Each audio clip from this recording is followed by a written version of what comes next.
ಬೆಂಗಳೂರಿನ ಚಿಕ್ಕಪೇಟೆ ವಿಧಾನಸಭಾ ಕ್ಷೇತ್ರದ ಸಮಾಜ ಸೇವಕರು ಮತ್ತು ನಾಯಕರಾದ ಕೆಜಿಎಫ್ ಬಾಬು ಅವರ ನಿವಾಸಕ್ಕೆ ರಂಜಾನ್ ಹಬ್ಬದ ಸಂಭ್ರಮದ ಹಿನ್ನೆಲೆಯಲ್ಲಿ ಆಂಧ್ರಪ್ರದೇಶದ ಪ್ರಸ್ತುತ ರಾಜ್ಯಪಾಲರಾದ ಎಸ್ ಅಬ್ದುಲ್ ನಜೀರ್ ಅವರು ಕೆಜಿಎಫ್ ಬಾಬು ಅವರ ನಿವಾಸಕ್ಕೆ ಭೇಟಿ ನೀಡಿ ರಂಜಾನ್ ಹಬ್ಬದ ಶುಭಾಶಯಗಳನ್ನು ತಿಳಿಸಿದರು. ಕನ್ನಡಿಗ ಹಾಗೂ ಹೈಕೋರ್ಟ್ ನ್ಯಾಯಮೂರ್ತಿಯಾಗಿ ಮತ್ತು ಸುಪ್ರೀಂ ಕೋರ್ಟ್ ನ್ಯಾಯಮೂರ್ತಿಯಾಗಿ ಕಾರ್ಯನಿರ್ವಹಿಸಿದ ಪ್ರಸ್ತುತ ಆಂಧ್ರಪ್ರದೇಶದ ರಾಜ್ಯಪಾಲರಾಗಿ ಕಾರ್ಯನಿರ್ವಹಿಸುತ್ತಿದ್ದಾರೆ.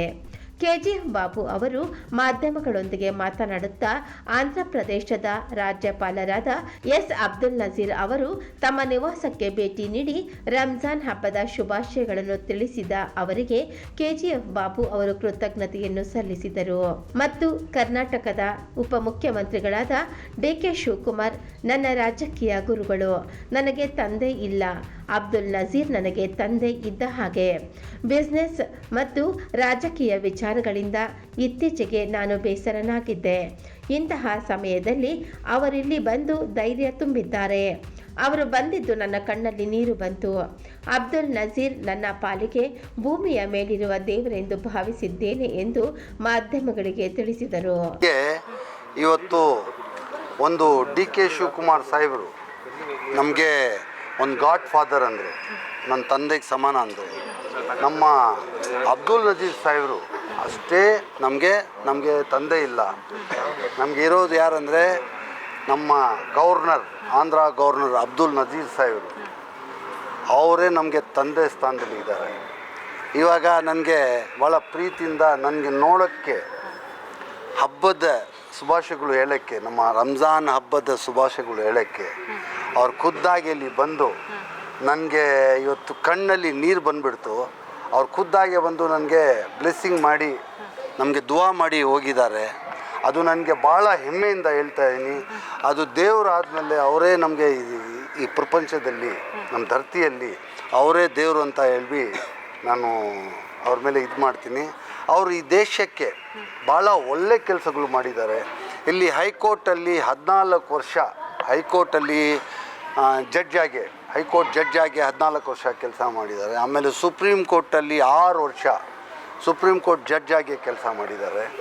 ಆಮೇಲೆ ಅವರು ಮಾಡಿರೋ ಒಳ್ಳೆ ಕೆಲಸಗಳು ನಮ್ಮ ಇಂಡಿಯಾದಲ್ಲಿ ಅಂಥ ವ್ಯಕ್ತಿ ಭಾಳ 100ರಲ್ಲಿ ಒಬ್ಬರು ನಮ್ಮ ಅಬ್ದುಲ್ ನಜೀರ್ ಸಾಹೇಬರು. ಬಾಬ್ರಿ ಮಸ್ಜಿದ್ದು ಮುಂದೆ ಅಯೋಧ್ಯ ಮಂದಿರ ವಿಷಯದಲ್ಲೂ ಅವರೇ ಜಡ್ಜ್ಮೆಂಟ್ ಕೊಟ್ಟು ನಮ್ಮ ದೇಶದಲ್ಲಿ ಹಿಂದೂ ಮುಸ್ಲಿಂ ಜಗಳಗಳು ಆಗ್ದಂಗೆ ಅದಕ್ಕೆ ಸೇಫ್ಟಿ ಮಾಡಿ ನಮ್ಮ ಹಿಂದೂ ಮುಸ್ಲಿಮ್ಗೆ ಬಾಯಿಯಾಗೆ ಇವಾಗ ನಾವು ಹಿಂದೂ ಬಾಯಿ ಜೊತೆಗೆ ಹಿಂದೂಗಳ ಜೊತೆಗೆ ನಮ್ಮ ಅಣ್ಣ ತಮ್ಮನ ಥರ ಬಾಯಿಯಾಗಿ ಇದ್ದೀವಿ ಅಂದರೆ ಅದು ಅಬ್ದುಲ್ ನಜೀರ್ ಒಬ್ಬರೇ ಕಾರಣ. ಅಬ್ದುಲ್ ನಜೀರು ನಮಗೆ ಮೇಲೆ ದೇವ್ರಿದ್ದಾರೆ ಅಂತೀವಿ, ಧರ್ತಿ ದೇವ್ರು ಯಾರಂದರೆ ನಮಗೆ ಅಬ್ದುಲ್ ನಜೀರ್. ನಮ್ಮ ಹಿಂದೂ ಮುಸಲ್ಮಾನರಿಗೆ ಅವರು ಮಾಡಿರೋ ಕೆಲಸ, ಅವ್ರು ಕೊಟ್ಟಿರೋ ತ್ಯಾಗ, ಅವರು ಏನೇನು ಕೊಟ್ಟಿದ್ದಾರೆ, ಇವಾಗ ಗವರ್ನರಾಗೆ ಇದ್ದಾರಂತ ನಮಗೆ ಗೊತ್ತಿದೆ. ಅವ್ರಿಗೆ ರಿಯಲಾಗಿ ಹೇಳಿದ್ರೆ ಅವ್ರಿಗೆ ಏನು ಸಂಬಳ ಬರುತ್ತೆ ಆ ಸಂಬಳನೇ ಅವ್ರ ಫ್ಯೂಚರು. ಅವ್ರ ಹತ್ರ ಏನು ಅಸೆಟ್ ಅಂತ ಹೇಳ್ಬಿಟ್ಟು ಏನೂ ಇಲ್ಲ ಅವ್ರಿಗೆ ಅಂಥ ಒಂದು ಒಳ್ಳೆ ವ್ಯಕ್ತಿ. ನಾನು ದುಡ್ಡು ಭಾಳ ಸಂಪಾದನೆ ಮಾಡಿದೆ. ಆದರೆ ಇವಾಗ ಅಬ್ದುಲ್ ನಜೀರ್ ಅಂತ ಅವರು ಒಂದು ನಮ್ಮ ಗಾಡ್ ಫಾದರು, ನಮಗೆ ಫಾದರ್ ಥರ ಅಂತೇಳಿ ನನಗೆ ಭಾಳ ಹೆಮ್ಮೆಯಿಂದ ಇಲ್ಲಿ ಹೇಳ್ತೀನಿ. ಅವರು ಧರ್ತಿಗೇ ಒಂದು ದೇವರು ಅಂತ ಹೇಳ್ಬಿಟ್ಟು ನಾನು ಹೇಳ್ತೀನಿ. ಆಮೇಲೆ ಅವ್ರು ಬಂದು ಹೋಗಿದ್ದು ನನಗೆ ಕಣ್ಣಲ್ಲಿ ನೀರು ಬಂದುಬಿಡ್ತು. ನನಗೆ ಬಂದು ನಾನು ಸ್ವಲ್ಪ ಬಿಸ್ನೆಸ್ಸಲ್ಲಿ ಅಪ್ಸೆಟ್ ಆಗಿದ್ದೆ, ಪೊಲಿಟಿಕಲಲ್ಲಿ ಅಪ್ಸೆಟ್ ಆಗಿದೆ, ಪೊಲಿಟಿಕಲ್ ಕ್ಯಾರಿಯರಲ್ಲಿ ನಮ್ಮದು ಹೋಯ್ತಲ್ಲ ಅಂತ ಅಪ್ಸೆಟ್ ಆಗಿದ್ದೆ. ಅವ್ರು ಬಂದು ನನಗೆ ಬುದ್ಧಿ ಮಾತು ಹೇಳಿ, ನಿನ್ನ ಮನಸ್ಸು ಬಿಡಬಾರ್ದು, ನಿನ್ನ ಶಕ್ತಿವಂತ, ನೀನು ಒಂದು ಹೋರಾಟ ಮಾಡಬೇಕು ಅಂತೇಳಿ ನನಗೆ ಶಕ್ತಿ ಕೊಟ್ಟು ಇಲ್ಲಿಂದ ಹೋಗಿದ್ದಾರೆ. ಅದಕ್ಕೆ ಅವ್ರಿಗೆ ನಾನು ಧನ್ಯವಾದಗಳು ಹೇಳ್ತೀನಿ. ನನ್ನ ಮಾತಲ್ಲಿ ಏನಾದರೂ ಮಿಸ್ಟೇಕ್ಗಳಾಗಿ ಏನಾದರೂ ಹೆಚ್ಚು ಕಡಿಮೆ ಆಗಿದರೆ ಎಲ್ಲರೂ ನಿಮ್ಮ ಮೀಡಿಯಾ ಬ್ರದರ್ಸ್ ಹತ್ರ ಕ್ಷಮೆ ಕೇಳೋಕ್ಕೆ ಇಷ್ಟಪಡ್ತೀನಿ. ಎಲ್ಲರಿಗೂ ನಮ್ಮ ಹಿಂದೂ ಭಾಯಿಗಳಿಗೆ ಯುಗಾದಿ ಹಬ್ಬದ ಶುಭಾಶಯಗಳು ಹೇಳ್ತೀನಿ. ಆಮೇಲೆ ನಮ್ಮ ಮುಸಲ್ಮಾನು ಅಣ್ಣ ತಮ್ಮಂದರಿಗೆ ಅಕ್ಕ ತಂಗಿಗಳಿಗೆ ರಂಜಾನ್ ಹಬ್ಬದ ಶುಭಾಶಯಗಳು ಹೇಳ್ತೀನಿ. ಯಾವತ್ತು ಇವಾಗ ನಗ್ತಾ ಇದ್ದೀವಿ, ನೆಕ್ಸ್ಟ್ ಇಯರು ನಾವು ನಗ್ತಾ ಇರಬೇಕಂತ ನಾನು ಕೇಳ್ಕೊಳ್ತಾ ಇದ್ದೀನಿ.